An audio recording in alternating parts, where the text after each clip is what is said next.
امیرحسین مقصودلوزاده 30 شهریور 1366 که با نام حرفه‌ای امیر تتلو شناخته می‌شود، خواننده و ترانه‌نویس ایرانی که در ژانر رپ، پاپ و آر&بی فعالیت می‌کند. او نخستین خوانندگی ژان بیر در ایران است که به شکل زیرزمینی کار کرده و به شهرت رسید.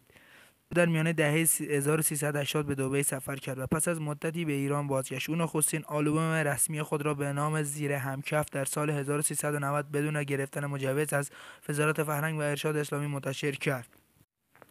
تتلو در سال 1397 به استانبول رفت و نخستین کنسرت را همان سال در تلفیس گرجستان برگزار کرد. نخستین بازداشت تتلو در سال 92 توسط پلیس امنیت اخلاقی بود و پس از آن در سال 1395 به تشویق احسان عمومی و شایع فسق و فحشا به مدت بیش از 2 ماه در بازداشت موقت به سر برد.